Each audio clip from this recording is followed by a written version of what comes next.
Well, ladies and gentlemen, it's Sunday night. I'm glad to see you here. Now that you're here, it's a Sunday night party. I hope that you saw our program yesterday with the immortal Joan Rivers. It was a great uh, time. She is a tremendous soul, and I'm so glad that we had a chance to talk with her. A lot of people telling me, Jeff, she's still alive. No, but thanks for playing, and that's okay.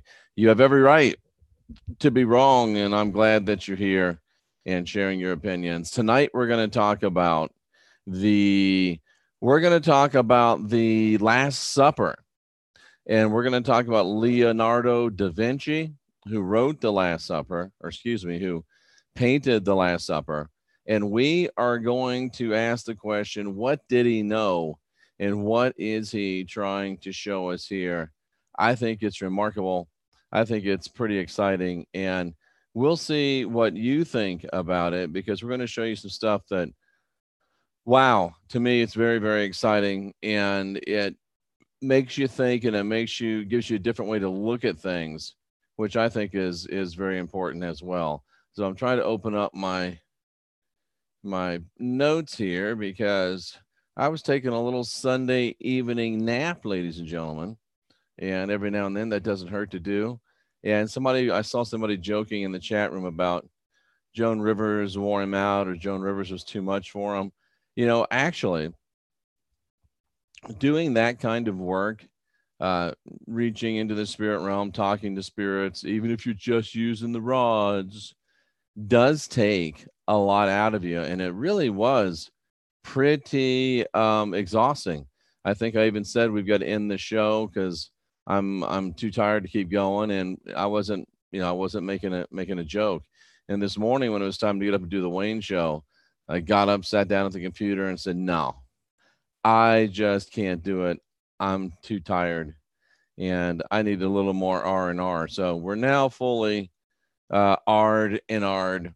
So let's talk about, ladies and gentlemen, the painting of the Last Supper. And let's ask, what did Leonardo da Vinci know? And what is he telling us, ladies and gentlemen? Because he might not have told us everything he knew. And he might have even known some stuff he didn't tell us. But let's look at this. I want to show you the painting. And I want to show you a piece of the painting, a certain thing about the painting in particular. And some of you aren't going to see this, and that's okay. Wow. But I would encourage you on your own to go and find the painting and blow it up so you can see it and get yourself a better idea of what we're talking about. Because here's what I'm talking about. I'm talking about this painting. And I have limits on how much I can blow it up here. But if I blow it up to my maximum, and you can see there's a lot more you could blow up.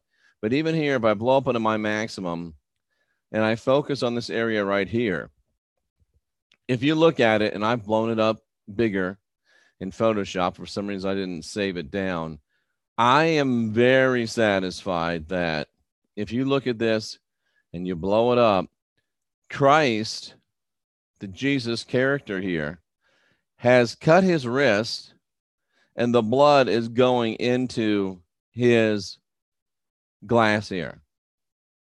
Jesus has cut his wrist, probably with his fingernail. I don't know why. That's just the way I see it. He's cut his wrist, and you can see the blood kind of arcing magically and going right into his drink. Now, you can argue with me, no, it's not, and that's okay. You don't have to believe it, but I'm pretty sure it is. And if you look at it, and I've seen this painting, but I wasn't who I am now, so I didn't have a chance to really examine it. So zoom in on it even more. This is the blood of Jesus having just pricked his wrist or cut his wrist. It's now going into his glass. And of course, we've got the famous, if you don't drink my blood and eat my flesh, you've got no part in me. So that's the very first thing. Jesus, the Jesus character, has slit his wrist, and He is draining his blood into a cup. So why in the world would Da Vinci paint that? And why would Da Vinci want us to see that? And what's he want us to understand by that? Well, I am convinced from my research that Da Vinci understood the Flavian code of the Gospels that Joseph Atwell identified, and that I also identified from another direction, sort of. Atwell was definitely the leader, and I'm happy to be a follower. But I believe that Da Vinci understood the Flavian code of the Gospels for this and many other reasons. I think that he understood that the Jesus character represented Flavius Titus. I really believe that. And let's continue on, and I'll offer you more corroboration on that. Da Vinci is playing on the dark humor of the Flavian Gospels. And in the same vein, see what I did with that? And I did that intentionally because that's kind of what Da Vinci's doing. He plays on the dark humor of the Flavians. And in the same vein, he shows that the Jesus character was actually a suicide by showing Jesus cutting his own wrist. Of course, the joke is, your Savior was a suicide. RVS says, hello, Mom, if you're watching. So RVS, I'm not sure who your mom is, but if she is watching, I just wanted to make sure that she did see your shout out. And evidently, RVS makes the best salad, and it looks like she is a raw food believer. I'm looking at a great young coconut that she's eating. I'm looking at some raw food is the solution, salad motivation. So that sounds like someone that's right up my alley. So hello, Mom. Nice to see you. But that gives you an idea of the very first little things that I saw. Da Vinci's playing on this dark humor by showing that Jesus was a suicide and by showing him cutting his own wrist, saying to Christians in a very mocking way, your Savior is and was a suicide. Now, I want you to notice something about this cup, and I'm going to go back to it. And think about when this was allegedly. They want you to think it's about, 32, 33-ish AD. That's what they want you to think. And I don't think I shared the screen. Share screen and share the photo. They want you to think it's 32 or so AD. Even let's say that it was. It's not, but let's say that it was. What's interesting to me, and this caught my eye, is that these glasses, well, they're glasses. They're glasses.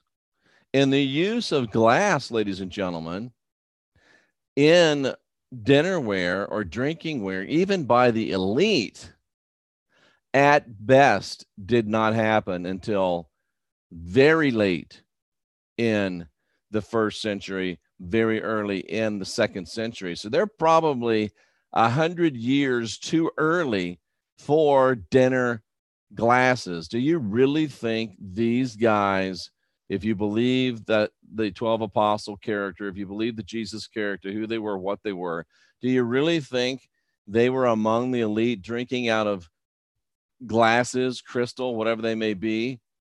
And were they miracle workers? I just noticed this guy's got a knife in his hand. Oh, that's interesting. That's interesting. And that didn't look like a bread knife to me. I didn't notice that. And it looks like he's the one that's kind of noticing Christ. And is he got that knife to go after Christ and kill him because he's a vampire? That's interesting. But it's a glass. And there weren't glasses, ladies and gentlemen, for about another 100 years after the time that this painting is said to represent. The cups are actually glasses. Social Observer says, do you think Tesla was a reincarnation of Da Vinci? I never thought about it, but that's an interesting point. But the cup is a glass. It's transparent.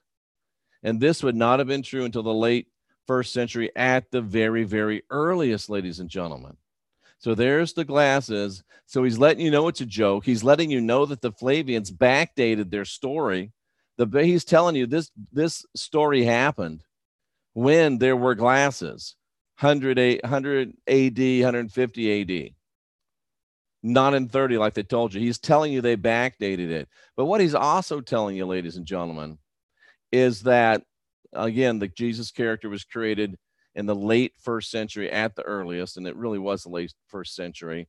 We know that Rome wrote the Gospels around 100 AD and backdated them to create the Jesus character.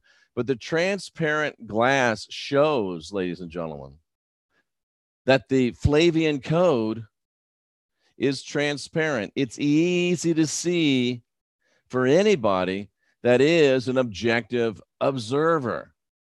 He's showing you that you've got to be stupid not to see what is perfectly clear, and you've got to be super stupid to be shown what is perfectly clear and still not see it.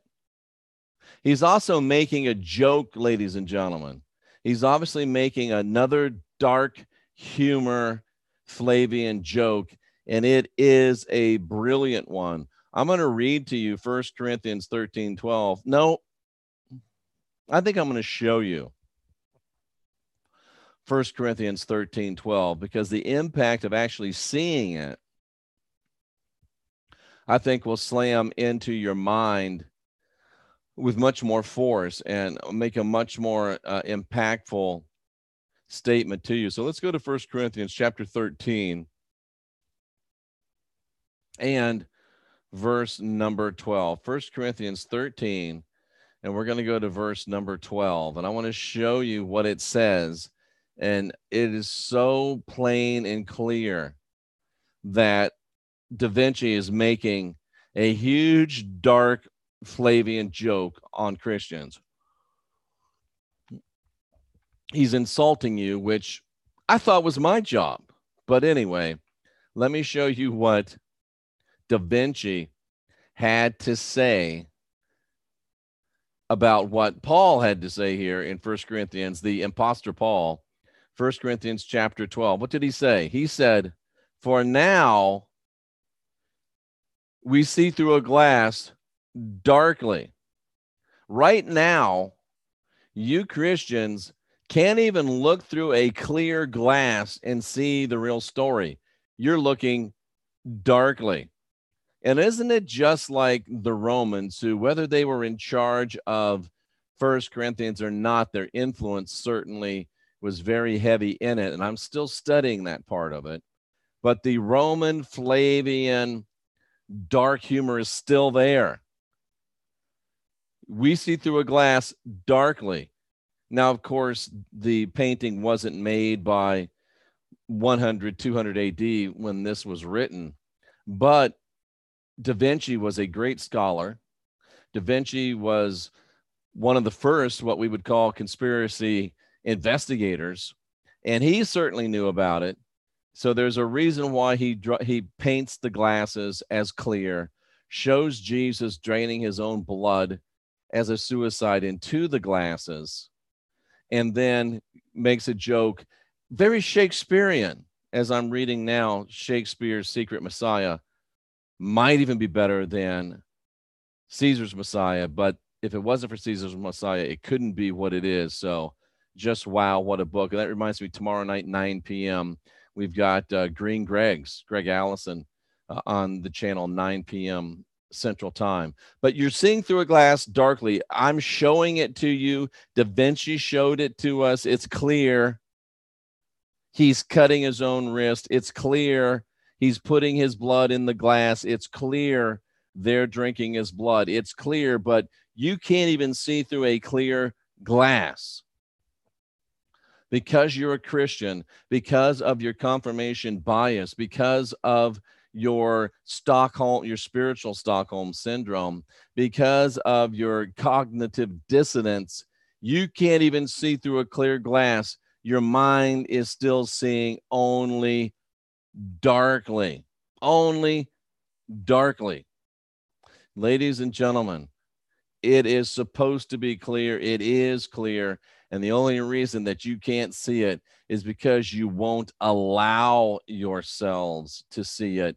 And I say that today is the day that you start opening your eyes and begin to see. Today is the day that you start opening your ears and begin to listen. Why can't Christians see what is right in front of their faces? The bigger question is, why won't Christians see what is right in front of their faces? DaVinci's also telling us, folks, cousins of all ages, DaVinci's also telling us and revealing to us that Flavian Christianity, the Jesus character, the 12 disciples character, that makes 13. He's telling us it's all about bloodlines. And if you haven't read the masterful work about the 13 bloodlines, you should. DaVinci's telling us by a line of blood into the glass of these 13 individuals on the screen, he's telling us, folks, cousins of all ages, I know it's a drinking game. I don't want you to get too blitzed. He's telling us that Flavian Christianity is all about bloodlines, and it remains about bloodlines until this day. And I'm searching some stuff, and, I get some crazy stuff in my email box. I get some crazy, wild theories. And in fact, this show is from one of those crazy theories that I get. And then I get even crazier stuff from Tracy Dyer. And she is giving me some stuff now that is super crazy. And we've got Donald Trump, President Donald Trump, in the White House. And he's doing things that we haven't seen before. He's being resisted like we haven't seen before.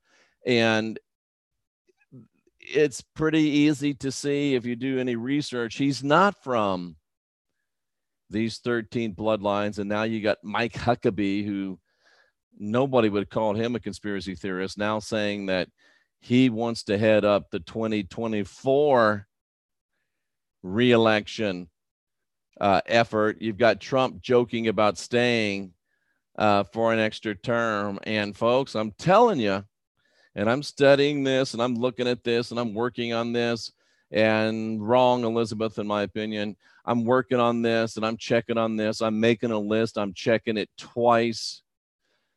I am scouring information because I don't want to put out things that are wrong. You got idiots saying that Jerusalem has been moved to Southern California. You got other idiots saying, oh, get on the first spaceships that come. You won't hear that from me. You won't hear irresponsible, unresearched, scientific absurdities. I don't get on YouTube and talk out of my ass just to get some subscribers. Anybody got a mint? You guys ever see that movie? You watch some of these channels, and that's what all I hear is, anybody got a mint? Because they're talking out of their asses. Their content is nothing but swamp gas out of their own anus.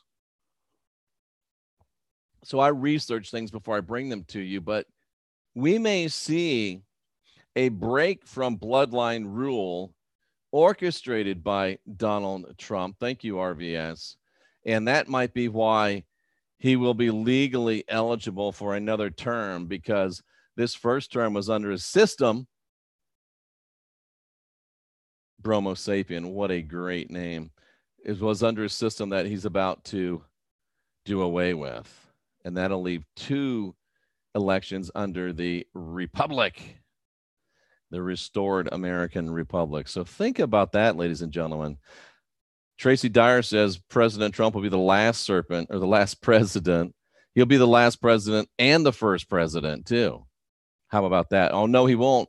But he'll be much like George Washington. If George Washington's the father of the Republic, then Donald Trump might be the stepfather of the Republic. So we're going to watch it. We're going to give you that, and I'm going to give it to you at a certain point, but I don't have enough of it yet. But DaVinci's telling us Flavian Christianity is about bloodlines. He's telling us it's about 13 bloodlines.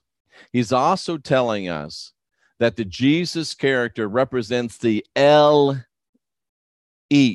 E-L for the name of the God of the Bible, elites. I'm using a little play on words. He's showing us that the elites, both literally and figuratively, drink and subsist on our blood. He's telling us they drain our blood, they drink our blood. The elites. He's telling us and showing us, thank you, RVS, that they do subsist. They are hooked on adrenochrome. Adrenochrome, ladies and gentlemen. If you don't know what it is, look it up. Tracy, great phrase. Those of L, the L-eats, the L-ites. The L-ites, the L-eats, Tracy Cooper writer, E-A-T-S, another great one. There's some very, and I know it sounds like blowing smoke up your skirts, and that's really weird because you're a girl, but you know what I mean. But it's really, there are some great minds in this chat room, and I'm humbled and honored that you're here. I'm not going to insult you with the drippy, sappy, foolish, oh, you're so great. But I respect your spiritual minds, and I'm honored by your presence. Now, here's another thing that DaVinci's showing us. They drink our blood. They're hooked on adrenochrome. And guess what? DaVinci is telling us something else from Matthew 15 and 27. I'll just read that one to you because it doesn't require that you get quite the impact. But let me read to you Matthew 15 and 27. And this is showing us what the anus speakers on YouTube are all about. This is showing us what the butt talkers on their channels are all about with their ridiculous, stupid, oh, I don't know how. If I said those things, no one would ever watch me again. But people flock to these charlatan, idiot, crazy people, dangerous people. Matthew 15, 27. Here we go. Let me read it to you, and you'll see exactly what I'm talking about. Matthew 15, 27. Matthew 15, 27. Here we go. Oh, it's so good, and it's really good. Think about it. Even the dogs eat of the crumbs which fall from the master's table.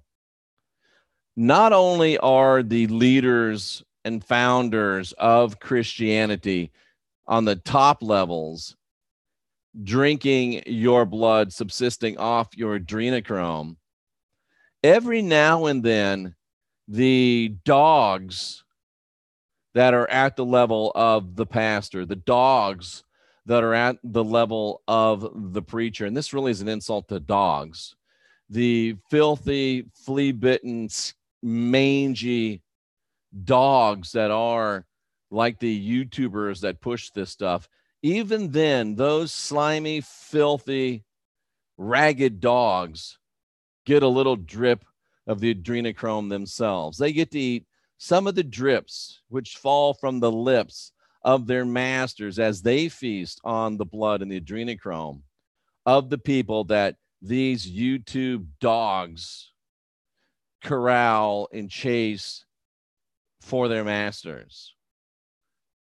And it gets worse because even you who believe them, you who follow them, you who subscribe to them, you that believe this Christian doctrine or any part of it, you that believe and accept anything having to do with blood, crosses, anything having to do with saviors, anything having to do with inviting Jesus character, the Father character into your heart, any of you that have anything to do with Bibles and black letters and red letters, any of you that have anything to do with that, you're just a dog. And the dogs that are your shepherds, they get the drips from the lips of the L-eats, and you get the drips from the lips of these dogs that you follow and that you listen to and that you continue to allow to be infecting your minds and your spirits and your souls. And once you do it, you're not getting out. You're coming back an empty, soulless individual until they have sucked you dry, and then you'll fade into and become fertilizer for the ether. It is just that simple. It's just that easy. What else was Da Vinci showing us? The 12 disciple characters and Jesus, that's 13 of them. They're the enlightened ones. And look at this. Of the enlightened ones, I want you to notice, I want to show you this photo again. These are supposed to be the enlightened ones. Da Vinci's saying, oh, look, these are the enlightened ones. These are representative. These are emblematic of the enlightened ones, ladies and gentlemen. Think of your 13 favorite YouTube channels. Here they are. I could go naming them off, but I won't, because you know who they are anyway, and there's no such thing as bad publicity. So if I mention these stupid idiots, if I mention them, they get some publicity, and we're not going to do that. But think of your 13. It's funny. I'm looking at who could be who, and there's, I'm not even going to go there, but that's funny. That's funny. Here's the 13 of them. And these are supposed to be the most elite, the most awake of the awake, the most ascending of the ascending, the best, ladies and gentlemen, of the best. I mean, this is the seminar of seminars right here. The 13 greatest minds on YouTube all gathered together, ladies and gentlemen. And the best minds of YouTube are represented in this picture. But here's this dude. He's just cut his wrist. His wrist is flowing into his glass. How many of these great, elite, anointed masters even notice that dude just cut his wrist? And guess what? Look at their glasses. Their glasses that are full have blood in them too. Guess where they came from? These little goblets have blood in them. Guess where they came from? Same place. How many of these super masters even notice that the guy just cut his wrist? Let's look. Let's look. This one over here is trying to, and this one's crazy, and this one's talking about comets. They don't notice. This guy just cut his wrist, and they don't notice. They don't notice. This one is like right there, still doesn't notice. Doesn't notice.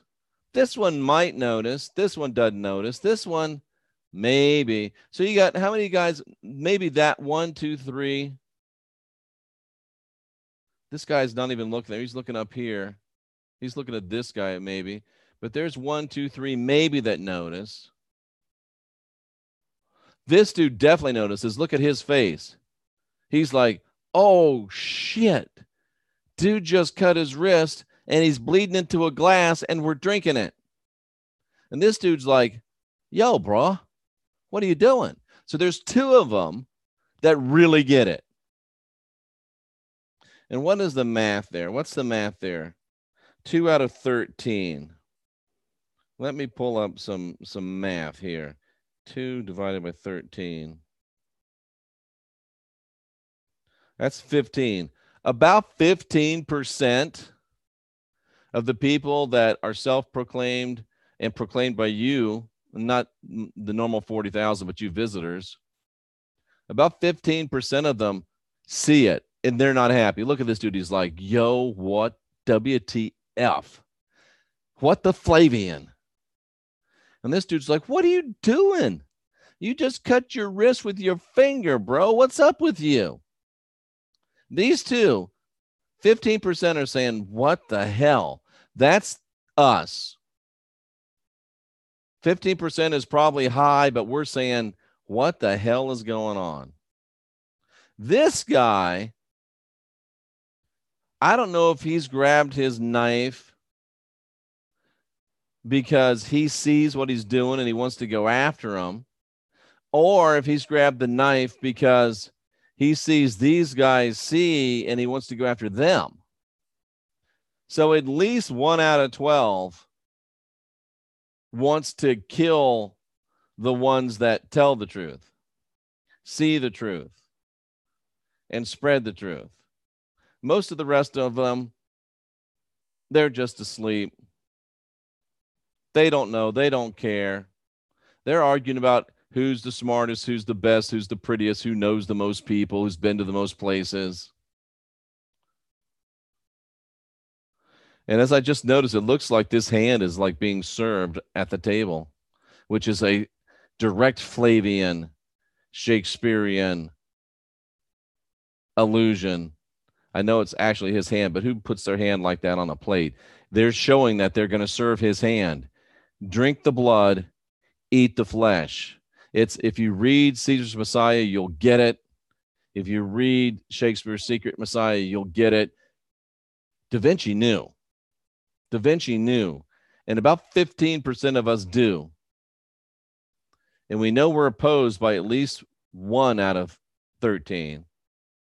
And the rest of them, they're just too dull to even care or to even get it. And that's very, very hard for me to accept, but it's probably true. And somebody says Mary Magdalene's passing out at the sight of his blood. That's interesting. Maybe 4 actually knows what's going on. Only 3 for sure know what's going on. Actually, RVS, I disagree with you. Shakespeare was Emilia Bassano. No doubt. No doubt.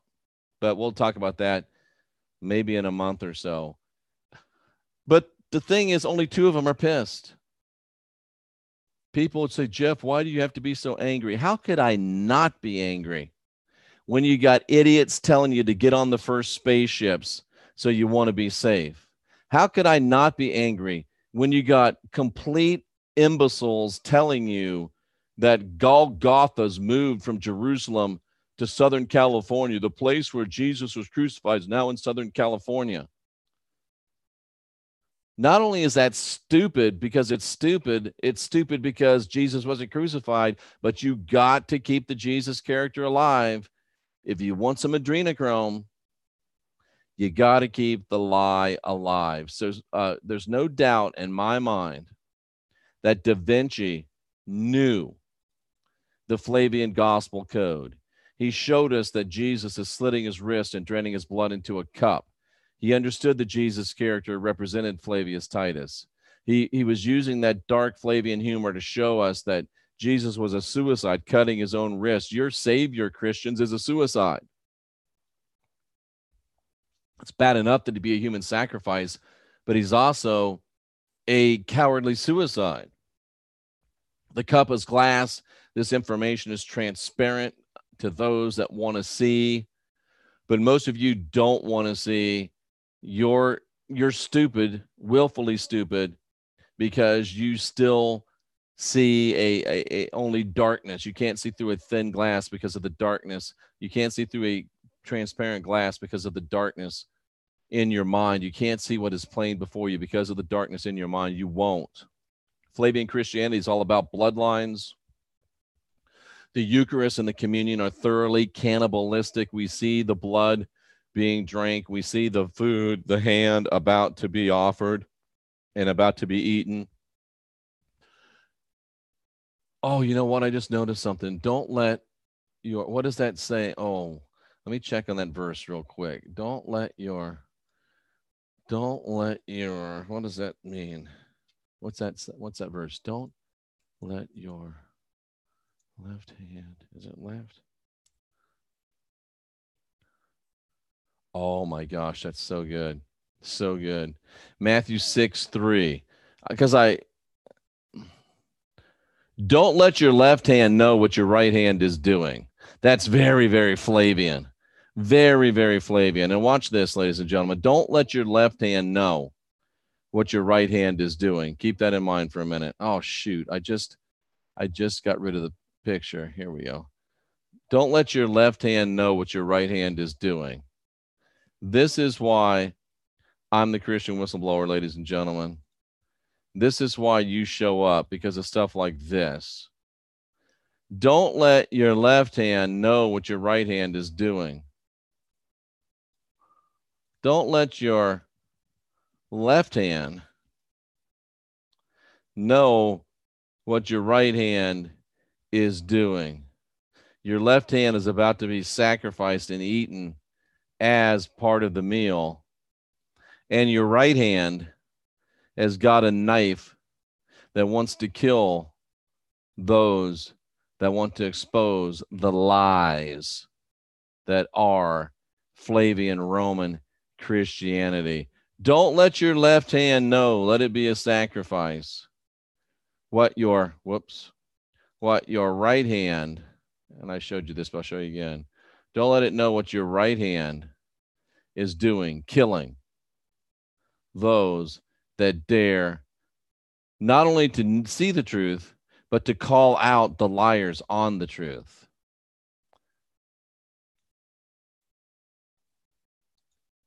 It's all about adrenochrome at all levels.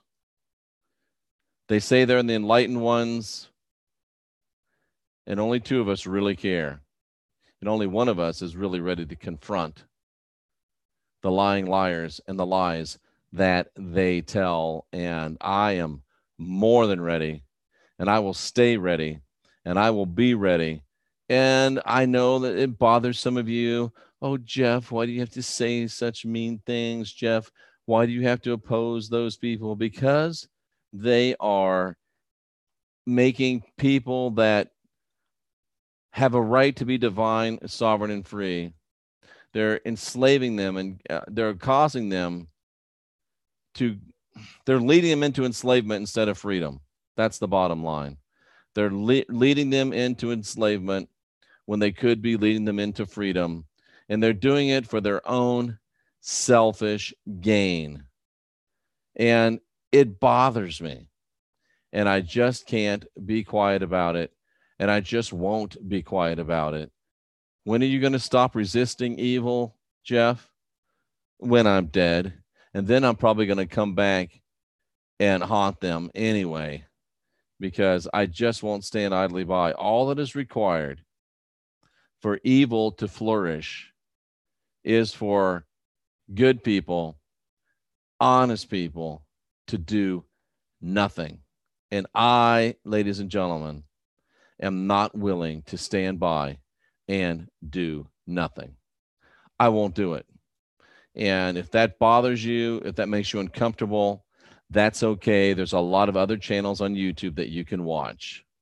I'm glad you're here. I hope you stay here. But I will not compromise the message or the methodology. I'm getting worse. You heard Joseph Atwell. I asked him, oh, Joe, do you think I need to kind of calm it down? He goes, no, you need to step it up. You need to increase it. And we're going to. So let's go into the chat room. It's been 38 minutes. If you have to leave, I understand, but I still disagree with you about Sir Francis Bacon. I don't know if you wrote that twice or if that's where it brought me back to, but Shakespeare was Amelia Bassano, no doubt about it. And if you doubt it, read Shakespeare's Secret Messiah. It'll have you saying like DMC, holy crap, 2 or 3 pages in. So let's see. Jeff dropped the 15% boom, and it's true. It really is true.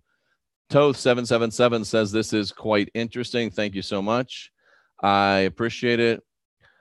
How does the fingernail have, how sharp does the fingernail have to be to cut flesh that deeply? Truth in me, have you never watched a vampire movie? Have you never watched a vampire movie? I don't know for sure, but this sounds like some cognitive dissonance. No way, it's not a fingernail.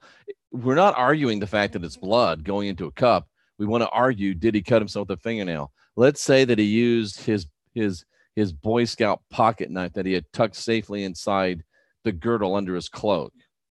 Go with that and get to the real meat of the real question rather than harping on things to try to keep your cognitive dissonance at bay. Scotty Boy says what I wanted to say. That's plain stupid. Thank you, Scotty Boy. I didn't say it. No, Joshua Tree, Jim Williams. Let's see. Sleepwalking. They need an emergency drink. Let's see. He's transgender now. I don't know who you're talking about, but if you know who I'm thinking about, I wouldn't be surprised. But anyway, let's see. They all look very strong for normal guys in image. I don't know what you're talking about there. It's about, okay, let's see. What do we got? What do we got? Golgotha's in Southern California. Yeah. Joshua Tree.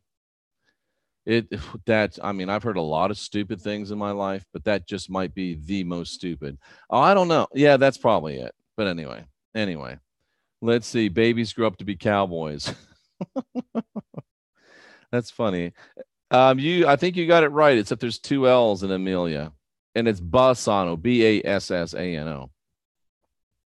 Oh, dang, Jeff, says Gary. Let's see. My mom has an etched metal Last Supper picture. Ooh. Distract while the other hand is working behind the scene. Absolutely. Jeff, you're a master decoder of the book. I am the best in the world at what I do. I'm the only one in the world that does what I do. And with apologies to Chris Jericho, who is le champion of professional wrestling, I am le champion of professional biblical investigation. That's right. And it's a sad dog that won't wag his own tail every now and then. Let's see. How do you know it's blood and not wine? There we go again. Cognitive dissonance. I don't want to believe it, so let me make up absurdities that allow me to avoid having to face it. Da Vinci was very, very interesting. RVS. Oh, I thought she was making a little joke. Distract by crucifixion while enslaving them. Very, very good. Very, very good. Even Zipporah told Moses that Yahweh was a bridegroom of blood. That's true, material classified. Very, very good. There's only 12 cups and one of the cups is spilled. That's interesting. I didn't notice that. I pity the PETA that gets between myself and my Mossberg. I think that's a gun, right? I agree with you. Let's see. Oh, darn it. It jumped. The whole thing jumped. Let's see. Back where was I? Given freely, not forced. Ooh, that's right. Okay, people talking about being ambidextrous. I don't know where that one came from. Grateful for your wise explanation, says Marcia. Thank you, amiga. She said it's not uncomfortable. Scotty Hall, thank you, sir. Any guess that you'd have Miguel from Aeon Byte as a guest? I haven't looked at him. Send me his contact information at gothamltd@gmail.com. Gotham like Batman, LTD like limited @gmail.com. Let's see. Amazing how many people who want to defend the lies because they don't want to question the belief system they grew up with. Absolutely a matrix abandoned. Jeff, unique, different, and contrarian are good definition of people seeking truth. I agree 100%. We all need to stand against the lies. We do. Absolutely, says Michael McCracken. Swiss Army knife. That's right, RVS. Thank you. That's what I meant. What did I say, a Boy Scout knife? Well, you know what I mean. Oh, Jesus is transgender. Well, he's not real, so it'd be hard for him to be a transgender. But anyway, although if I look at the picture, I kind of hear Steven Tyler in my mind. Look, dude, looks like a lady. He does. You want to follow that guy? Okay. But anyway, we'll move right along past that. Eat me, says Joyce. Gotcha. That's funny. Miguel Connor's Gnostic. Miguel Connor only interviews people with books. Dude, I wrote 14 books, 15 books.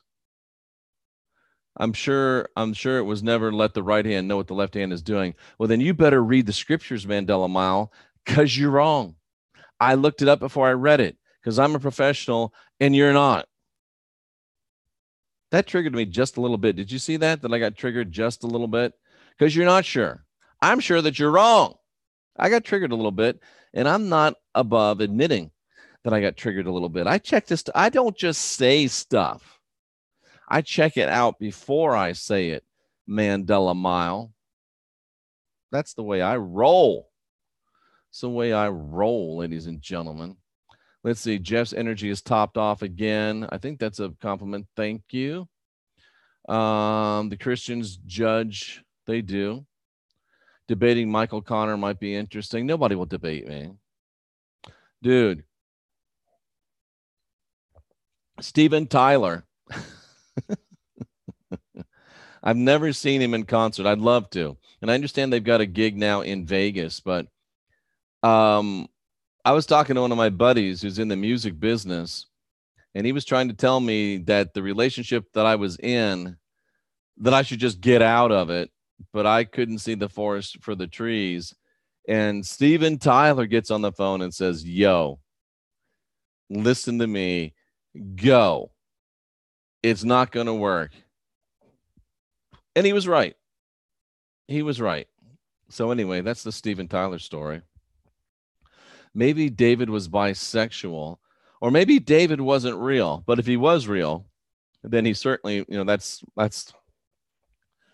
the text is hard to argue with there. It's hard to argue with. And he's a man after God's own heart. But just because you're bisexual doesn't make you a bad guy. It makes you a bi guy, but not a bad guy. But anyway, we're going to move on. We're going to move on. The man by the split glass has something in his hand. I didn't see that one, the spilt glass. I'll have to check that out. I haven't heard you push your books. Yeah, some of them I don't want you to read because they're written a long time ago. I've come to the place, and I think Jay Campbell said this, and I have a hard time defeating his logic, because he said, if you write a book, and the reality is, if you write a book and 10,000 people read it, that's a very, very successful book. I can do a podcast, and just about every one of my podcasts, 10,000 people will watch. And it's a lot easier to do a podcast than a book. I'm just saying.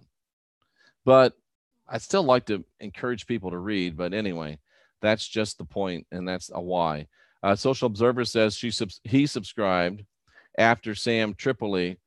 I love Sam. He's a great guy, and I hope to get back in touch with Sam. We're talking about the 10 Foil Hat podcast, Loyal to the Foil, the Mad Hatters. Check out Sam Tripoli. Greg Brown says, the best is the ones who Jeff triggers. They make a comment acting like they know everything, only to be destroyed. Yeah, sometimes I go too hard, though. Dude looks like a lady. I sang that, didn't I? I sang that. I done sang that already. I done sang that. The Great Illusion of Religion. You're right, Lisa Gallant. Let's see. Didn't know the show was on. We'll have to watch the recap. Judas with the spilled salt. Okay. Michael McCracken has researched much of what Jeff's been teaching lately, and I must admit that I found so far he's telling the truth, and that's refreshing as a man looking to the truth. Michael McCracken, I appreciate that. And he said a couple of key things here. He said, I've researched much of what Jeff has been teaching. Do you know that you're not supposed to just, wow, I didn't know that. You're not supposed to just watch a YouTube video and just accept it as truth. You're supposed to watch what somebody says. You get an old-fashioned thing that many of you have never heard of called a pen, and you write it on even more old-fashioned stuff called a paper. It's called a note. Or did you know that in your smartphone, you can actually take notes? Cynthia does it all the time. She's got notes in there reminding her to take notes. It's a list reminding her to make a list. The first thing on Cynthia's list is make a list. But anyway, you can use your phone to actually write down things and then research them. Wow, you research what people say. You just don't believe, you just don't take, and you just don't dismiss out of hand. You research. I salute you, Michael McCracken, for being a researcher. Somebody said something about the rolls on the table. What about the rolls on the table? Check out the position of the rolls on the table. They have hidden meaning and message. Okay, we'll check that out. And Sam is a great guy. I've spent time with him personally, and I know that he is personally a great guy. I don't know about that, Jama, but it could be. It could be. Thank you, Second Star. King James wrote a definitive book on demonology. Yeah, that was funny. I've got it. I've got it. Yeah, Jesus, he's doing that Catholic thing. Do your research. Absolutely. Vet ish before you accept it. Absolutely. John the Baptist is definitely female. It's not the Baptist. It's just the Apostle John, and it was Mary Magdalene. You're right. I love art, says Wendy. I have this painting in my living room. What else did she say? It jumped on me. My father painted a rendition for his mother. He gave it to me after she passed away. It's a very nice story. It really is. And I don't think there's anything wrong with having that painting. Let's see. RVS has done years of research. Good for you. Keep it up. Keep it up. Who places the rolls at the far edge of the table in a line? I don't know. There's a doorway or something at the bottom of the tablecloth. What's up with the guy pointing up with the long finger? He's like, dude, you just cut yourself with your finger like Dracula. Research is the best cure for religion. It really is. And that brings us back to the end of the beginning. We've gone through it all. We've talked about it. We've broken it all down. We've answered your questions. And I'm so glad that you came here tonight. Very, very interesting stuff. Very, very powerful stuff. And my next production is probably going to be, I know that Rome wrote the Gospels. No doubt about it. Rome wrote the Gospels. And there's a lot of E.T. imagery in the Gospels. Why did Rome put E.T. imagery in the Gospels? And I've only studied about that much. I actually bought a book to, thank you, Chuck. I bought a book, no homo. I bought a book to, not that there's anything wrong with that. It's just not my flavor. I bought a book actually to be able to study this, and the amount of ET involvement in ancient Rome, crazy. So the next thing we're going to talk about probably is, why did Rome, who wrote the Gospels, encode so much UFO, ET, and alien imagery? Tracy Dyer says they had craft tech. The Romans, and when did you hear Joseph Atwell say it? He said the Romans were this far from the piston. What happened? What happened? Social Observer. I could drink beers with you, Jeff, if you could drink beers. That's funny. They uncovered ancient tech, says Dyer, or was ancient tech given to them? We're on to yet another amazing. Listen to RVS. I wish I had a boyfriend. I'm so pretty and intelligent. Let's look at her channel. RVS, you do look very pretty. And you do seem to be very intelligent. Plus, you're a raw foodie. Can't you pick up on a dude at what's the name of the store that has all the raw food stuff in it? Fresh Market or something like that. Go hang out at the juice bar at Fresh Market.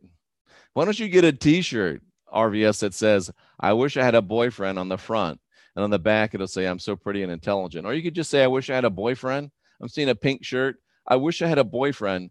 I'm so pretty and intelligent. You couldn't show up at Starbucks or the farmer's market or some raw food gathering with that shirt and not walk away with several options for boyfriends.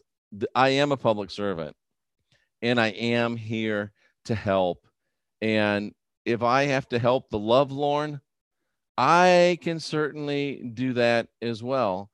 And a guy that's been married 3 times, once for less than a month, I know all about how to screw relationships up, so I can give good information about just don't do what I did and you got a shot. But that shirt is a great idea, I think. They're all jerks. Oh, well, you'll be fine. Persevere. I have confidence and faith that you will find a splendid boyfriend. Social Observer. I'm married, but hot damn. He thinks you're cute too, RVS. I'm just saying. Second star to the right is just laughing and shaking her head. And I think second star to the right, let me look at her thing. I think she like makes some stuff like that too. What's her thing? Let's see. Second star to the right, eating for ascension, organic veggie and lentil loaf, feeding the homeless in New Mexico. Will the homeless eat organic veggie and lentil loaf? Just wondering. Because I bet some of the homeless are like, Scotty Boy's on his way to Starbucks with a copy of Twilight. I guarantee you, you sit at Starbucks for a couple hours, have like 3 lattes, and act like you're reading a Twilight book, you will get some digits. I guarantee it. I guarantee it. Well, with that, ladies and gentlemen, I'm Jeffrey Daugherty, the Christian whistleblower. They do line up for it. Okay. I thought maybe they wouldn't eat it because, it's lentil loaf, but very cool. I'm Jeffrey Daugherty, the Christian whistleblower, ladies and gentlemen, and this has been DaVinci's Last Supper. What did he know? Now he knows what you know. Now you know what he knows. Are you smart enough to I love it when the spies come in, and I know they're spies. You're a spy by spy, but that's okay. I don't like the spies. I really don't, but that's okay. I'm glad they're here because every minute makes a brother some money. And I can use a little money now and then. Electromagnetica gives up on a boyfriend, but still likes salad. Can't we just have like a salad? I'm Jeffrey Daugherty, the Christian whistleblower. We are the last generation of real humans. Guide your own spirit. Master your own ascension. Be your own guru. You're not filled with original sin. You got the spark of divinity within. We're the last generation of real humans. If we get busy, we can win today and write a better tomorrow. The world's not bad and getting worse. It's good and getting better. And we're here to make sure that it does. We're in the world changing business, cousins. And business is a booming.